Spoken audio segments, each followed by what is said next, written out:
Hello, brothers, back again. This time to do a part 2 of the Ciara and Russell Wilson debate going on inside the manosphere. As always, inside the black manosphere and amongst the gender divide that's going on in the black community, we have the two sides lining up almost lockstep, with the black women siding with Ciara for the most part, and to some degree with Russell Wilson, and the black men on the other side staunchly against the union for what it represents. As I said in my last video, the Ciara Wilson combo, or so-called liaison, is a hood rat Cinderella story that black women seem to relish. Redemption for the baby mama after making her mistake with sleeping with bad boys and thugs, as we would like to call them. Now, to me, this story is not particularly controversial or interesting, because there's a lot of black athletes that have made worse choices as far as mating and marrying, creating baby mamas of their own. So I've been more than a bit perplexed about why the black men are taking such umbrage to Russell Wilson doing a lot of what black athletes have been doing for years. There's a lot of black athletes that got babies by strippers. There's a lot of black athletes that are broke because they're paying off child support bills from baby mamas.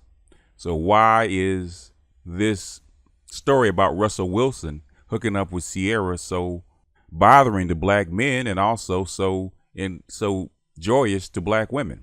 I think it's for whatever reason Russell Wilson represents the nice guy, the good guy. He's not out there banging strippers. He's not seeding the United States with babies.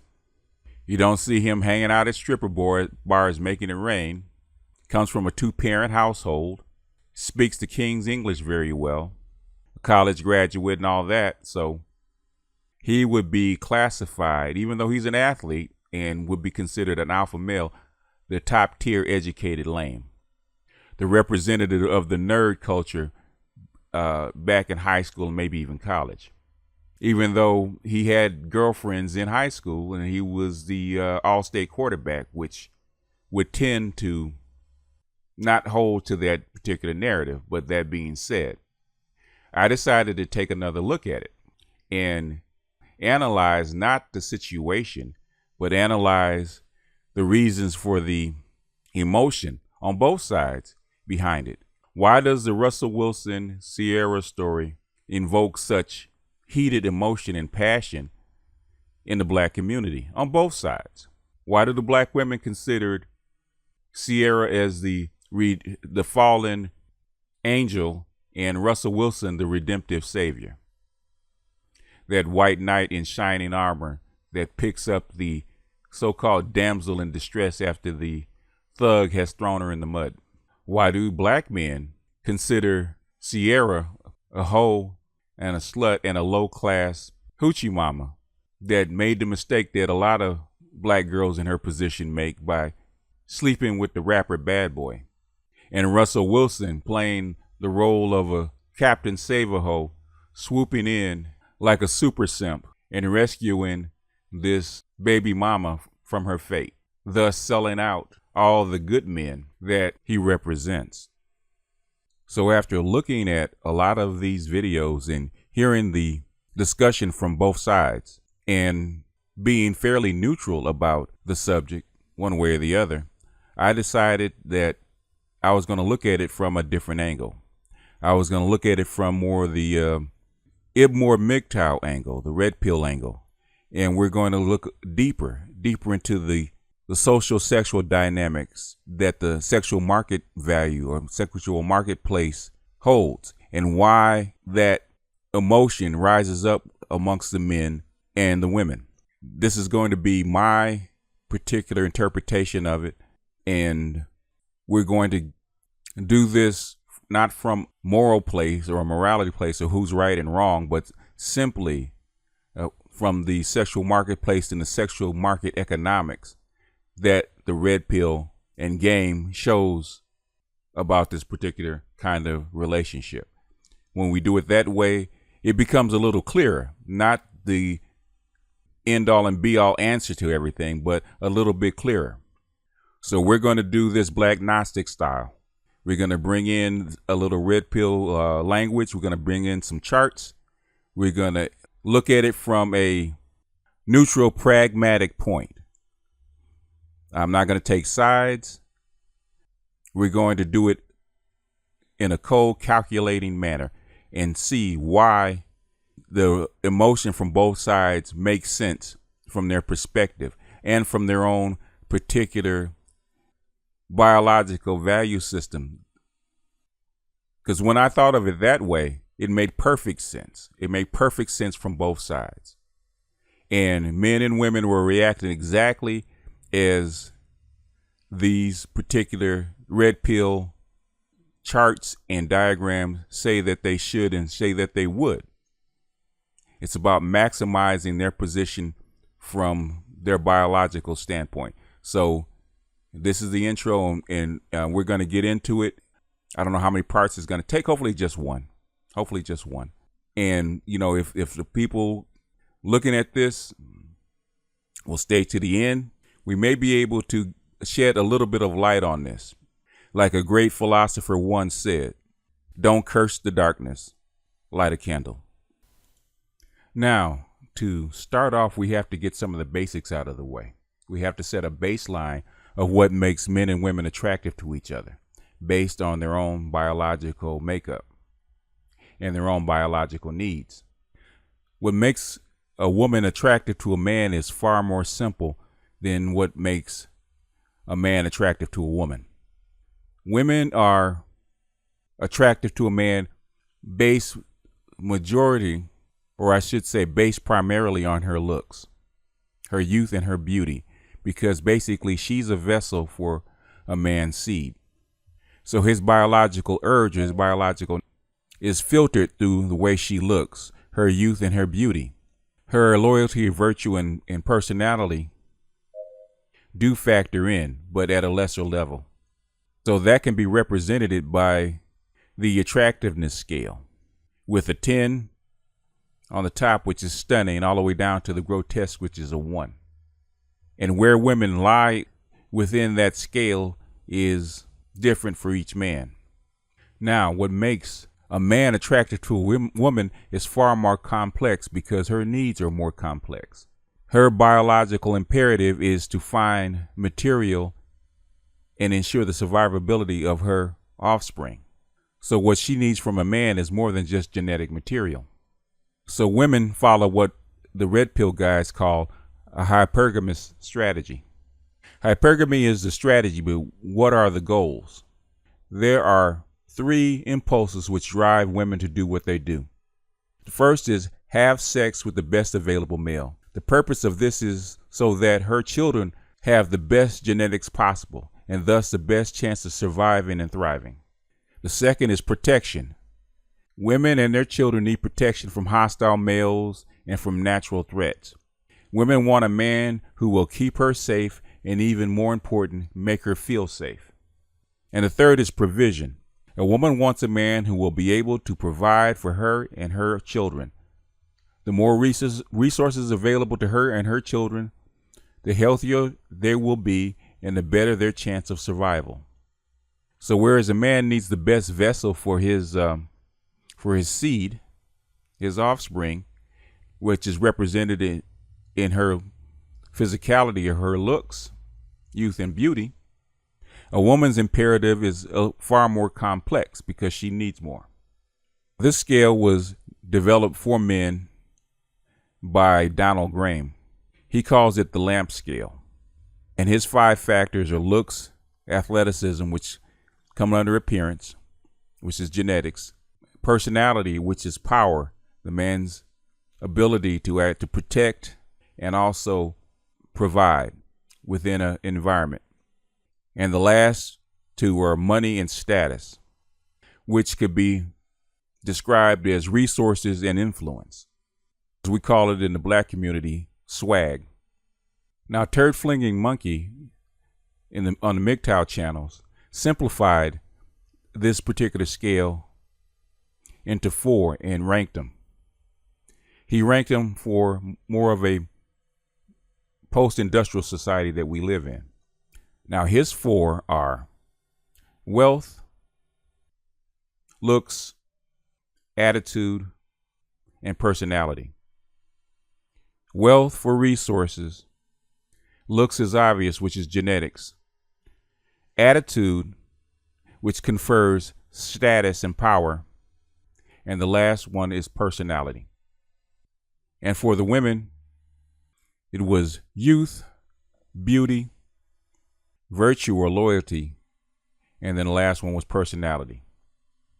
So for this exercise, we're going to use TFM scale rather than Donald Graham's, because for our case, I think it's a little bit more simpler and more accurate for what we're getting ready to talk about. Now, before we continue, there's one more definition that I have to give you because of the next chart I'm actually going to use. That's the definition of the beta provider or beta retention scale factors that you're going to see on the next chart. And those factors are provider provisioning, industriousness, fidelity, loyalty, affection, affability, or friendliness that are desirable traits with women as far as a beta provider, or what we call a good guy. Now, this chart that we see here is also supplied by Donald Graham, who has done a lot of good work as far as describing and defining male attractiveness. We have 2 scales in the XY axis. Now, on the x-axis, from -10 to a +10 goes from the mostly invisible on the attractiveness scale all the way up to the hot bad boy, which is a +10 on the attractiveness scale.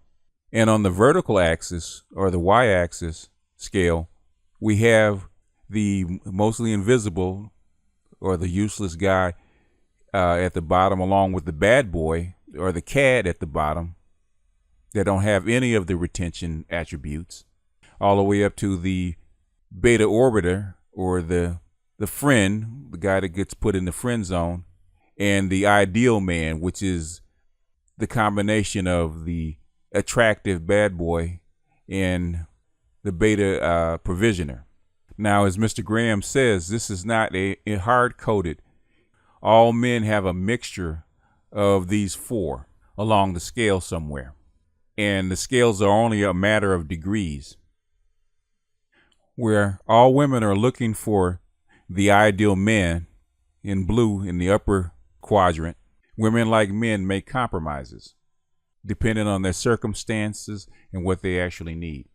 It also varies in a woman's stage of life, where women desire the opposite of what you see, whereas the mostly invisible guy no woman really wants, and her ideal man is the opposite of that, which is a woman's dream guy.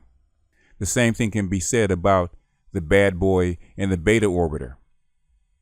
When a woman is young and hot and has a need for excitement and adventure, and looks are more important because of the physicality, that the bad boy is what's most desired.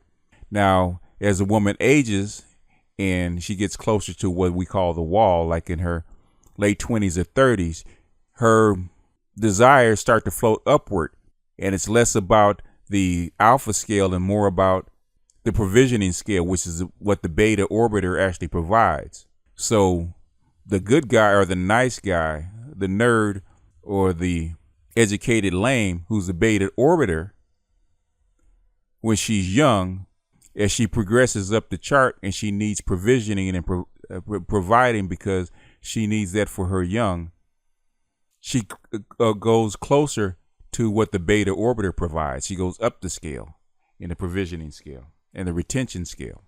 So even though she wants a combination of the two, she's willing to accept less of the bad boy and more of the beta orbiter. And there are some men, although there are few, that do exist outside the scale that become the ideal man and the bad boy at the same time. You know, your drug dealers, rappers, entertainers, athletes that have the swag, have the looks, but also have the provisioning power, the wealth and the status of the ideal man, without the negatives of the beta orbiter. Money, power, status, and swag, and a sense of adventure are powerful lures for young women. Even though it's temporary and they're willing to overlook the negatives that bad boys carry, which is long-term provisioning, loyalty, and personality and morals. So they are the ideal man temporarily until the negatives actually start to kick in. So Ciara's ex, Future, was one of those guys. He was the bad boy provisioner that was so attractive until the negatives started to surface as she got closer to 30. So that horizontal line can almost be a demarcation line, as a woman will drift from the low energy and negatives of the provisioning scale and drift upward. And as she gets closer to 30, she starts to cross that horizontal line and drift upward toward that provisioning scale and either choose her ideal man. If she can't find him, she will usually choose the beta orbiter or the beta male for provisioning, providing, and stability. Just as a side note, the beta male, alpha male thing is normally used in white, red pill circles. For black people, I don't really believe in it. But since it's on the chart, I'm using this chart. That's what I'm using. So listeners out there, if you're what they call an educated lame or an educated good guy, and you don't take offense to it. This is here simply for demonstration. But I think this particular diagram gives an insight to a woman's strategy, the twin mating strategy of what the white people call alpha fucks, which is the bad boy, and the genetic material that he carries, and the beta fucks, the beta bucks, which is the beta orbiter that she looks for afterwards when she's ready to settle down and have a family. So once you really lay this out, women become fairly simple creatures. They are simply following their emotional and their biological imperatives, sometimes not even knowing why. This is not to excuse them, but to simply understand them. So you can see why Ciara made the move that she moved, and why women actually applaud the move that Ciara actually made. To them, emotionally, biologically, and logically, it makes perfect sense to them, and they don't see why men have a problem with it. So, but in the next segment, we're going to show why men actually have a problem with it, because our particular mating strategy is opposite theirs. Now that we've gone through why women like bad boys and thugs when they're young and choose the good guys or the educated lames or whatever they want to call them when they're mature or in their 30s, we're going to focus in on why men, and black men in particular, have a problem with that particular choice, and why black men, especially in their 30s, have a problem with single mothers in their 30s. Let's look at this chart. It's a comparison of 1960 distribution age of first marriages for men and 2011 distribution age of first marriages for men in 2011. The 1960 represents more of an agricultural age for when men married, as opposed to more industrial age when men marry. Now, when the work was heavy and more labor intensive and needed more muscle, a younger man was more preferred as far as provisioning, because a younger man was needed for his youth and his brawn, because that's what earned the most money. As the ages and the economy needed more of a complex knowledge base, and machines took over a lot of the heavy labor, you can see that it actually shifted when a man's most productive years were. So the Industrial Revolution or the advanced economies de-linked a man's productivity from his youth. So now that's thrown him out of whack with women. Whereas in 1960, the majority of men married between the ages of 19 and 25, you've seen that curve move out to closer to 30 and flatten out. Man's labor or his productivity is out of sync with a woman's youth and beauty. Now, earlier in this vid, I said that the reason that men find women attractive, or their biological reason for men finding women attractive, is their youth and their beauty. And that directly correlates to them being a vessel and as a carrier for a man's sperm, or carrier of his progeny. So in this chart of the effect of maternal age on natural fertility, you can see a woman's most fertile period is about a little less than 20 years, from age 15 to age 32. And after the age of 32, 33, you can see her fertility rapidly declines to almost nothing past the age of 45.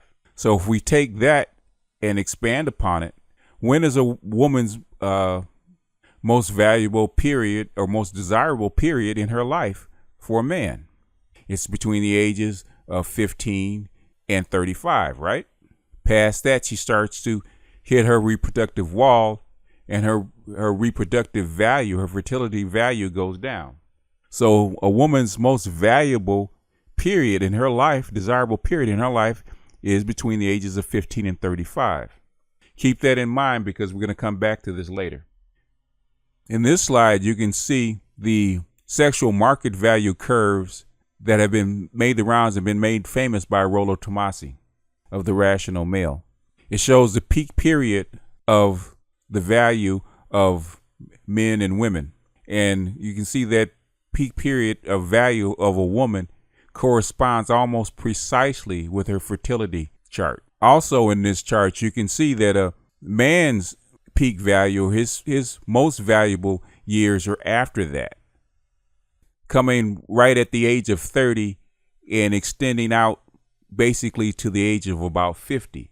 And there's reason for that, and we're going to get to that in a little bit. But keep these two charts in mind about the value of women and the value of men, and when those two periods are, because both are approximately about 20 years, but they occur at different stages for different reasons. They both have to do with their biological mission and their biological imperative. There's an old saying from a movie, All the President's Men. And in that movie, Deep Throat was saying that if you want to know and you want to get to the bottom of anything, what do? You follow the money. And that's what this chart actually is going to do. It's going to follow the money. This is a chart of the median usual weekly earnings of full-time wage and salary workers by age and sex in 2012. And it's the ages of workers 16 years and older. I want you to focus on the gold bars, which are the men, and look at the progression of earnings throughout their lifetime. And what I wanted you to particularly focus on is their highest 20 years of earnings. In the modern era, a man's highest earning years, or his prime earning years, are between the ages of 35 and 65, or basically between the ages of 35 and 55, with 5 years left over in the cohort is 55 to 64. So in basically the last half of his working life, he's at his peak earning capacity. If you think about the chart about the sexual market value of men, and when the peak is, and when their peak value towards women is, it almost precisely matches this particular chart and its peak earning years. So if you follow the money, you know when men are most valuable to women. If we look back at that sexual market value chart, which was made by Rollo Tomasi and also confirmed by OkCupid, according to their data, a woman's peak value is directly tied to her fertility. Her peak years are between the ages of 15 and 35. A man's peak years is tied to his provisioning, for the most part. And those peak years are between the ages of 35 and 50. OkCupid and Rollo Tomasi says it's 50 instead of 55, as the economic charts are, which is directly tied to his provisioning. So what does that mean? That means that for good guys or male providers, these particular periods don't overlap like they used to back before 1960 or 1970. They are mismatched. So whereas before 1970, they were closer in age, where a man would be getting a woman in his peak years to marry and trading that for provisioning and providing, now that is mismatched. And it goes against a woman's biological imperative. So how does she basically overcome this dilemma where youth and attractiveness, or the alpha male, that when married with the provisioning and providing and stability of the so-called good guy or beta provider, when they don't match? That means she has adopted the modern thing of a twin mating strategy. The alpha fucks when she's younger, dating the bad boys, riding the cock carousel. And then after the age of 30, jumping tracks and trying to latch on to a quote unquote good guy or the provider in his prime years. So basically what women are doing are rigging the game or cheating the game. Her best years are between 15 and 35. And what she's doing is she's hooking up with the bad boys and the quote unquote alpha males, the guys with swag. And then before her window closes, she's trying to jump off that train and jump on to the train of the provider or the educated lames who are now becoming established in their 30s, to take advantage of the provisioning and providing that he has for her old age and for basically her children. So is it no wonder that women in their teens and 20s are having babies by so-called thugs and bad boys, and then later on in their years they're trying to find a so-called good guy or beta male provider to actually grow old with? Now, if she can pull that off, it's the perfect situation. And for a while, I guess she could pull that off if she was attractive enough. If she was an 7 or 8 and above, she could possibly pull that off. She still had enough swag and attractiveness to actually pull in a beta provider before her window closed, even though she had given up basically her actual prime years to somebody that actually wasn't going to provide her the wealth and resources later on in life. It's the same thing with women and the D-boys, the drug dealers, or the rappers, or the entertainers and athletes earlier on in their career. And when those windows actually close on her, then she's ready to jump the tracks. Now, that is the exact opposite of what men are about. Now, before 1970, when work was more matched, she basically traded in her prime for your prime. And later on, she would trade in her prime productive years, her youth and beauty and fertility, in exchange for provisioning later on in life when she got older, and that her window had closed, which was basically a fair deal. You got the best of her in her prime. She got the best of your earnings in your earnings prime. So you can see why educated lames, so to speak, good guys who become established in their careers after they're 30, they get the house, they get the car, they get the high salary and they enter in their prime earning years, why they would be upset that a woman who had given away her prime in her 20s and slept with bad boys and went with drug dealers and rode the cock carousel and had a good time would all of a sudden try to jump the track after her prime was actually over and latch onto you as a provider and a good guy and an established guy who worked hard building up to that. She wants to jump tracks and she wants to take advantage of both sides. She wants to take advantage of your prime when she hasn't given you her best and she hasn't earned it. And Ciara is a representative of that. She's 30. Russell Wilson is 26. So even though he's not yet in the same spot because he's 26, but as an athlete, when is an athlete's prime? An athlete's prime is basically almost the same prime as a woman's prime, when his strength, his youth, and his ability is in his early 20s and his early 30s, and basically his career is almost over when he gets about 35. But the best of Ciara's prime is already gone. Her prime is between 15 and 35. She's 30. She's given away most of her prime years to the bad boys or the thugs, the rappers that were the combination of the bad boys and the beta providers. They had money, they had swag, they had excitement.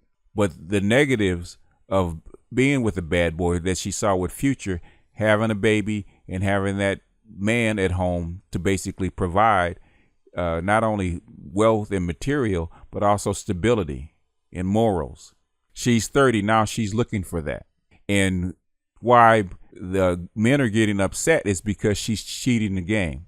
She's already invested into bad boys and that kind of lifestyle. And now she's ready to jump tracks and go over to the good guy side and take advantage of another man's prime who isn't like that.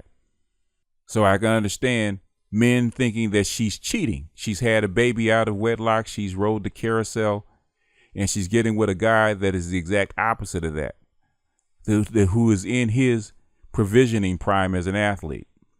And most guys don't feel that she's worthy or she's earned that. And a lot of guys are upset, especially black men are upset because it encourages women to try to cheat the game. You've invested the best of yourself into something that's negative, and now you want to jump tracks and get with something that's positive when you haven't earned it. If you're in your 30s getting with a man that's already established and you can cheat the game, I can understand. But don't be upset with men that don't like that don't like being cheated, because basically that's what you're doing. You're cheating him. Your prime has already gone. You've already used it up. You've used your youth and beauty capital on somebody else, on negativity. You want to take advantage of his prime to help you raise your offspring. So what Russell Wilson represents for women is the win-win situation. They win when they're younger because they satisfy that imperative to date the alpha male, the bad boy, the guy with swag. And they win on the other side when that alpha male, that swag all plays out and they need provisioning, providing, and stability. And it represents a lose-lose situation for the provider male, the good guy, because all of his hard work to build up to the point where he is in his prime, in his earnings prime, and he wasn't able to take advantage or partake in a woman's youth and beauty and sexual prime. He's actually being cheated. It becomes a lose-lose situation for him. And just because you're the same age doesn't mean anything, because your primes are mismatched. If anything, a man that's in his 30s, his early to mid 30s, should marry a woman that's about 10 to 15 years younger than him, because that's when your primes are actually matched. So now we can understand the divide that black men and black women have about this Russell Wilson situation. It's not that hard to understand when you follow the money. But this video is getting kind of long, so I'm going to close it out. Like, comment, subscribe. I hope this provokes discussion. I hope this is an interesting take that you haven't thought of before. But anyway, it's getting long. I'm going to close this one out. This is BGS signing off, and I'll see you on the next one.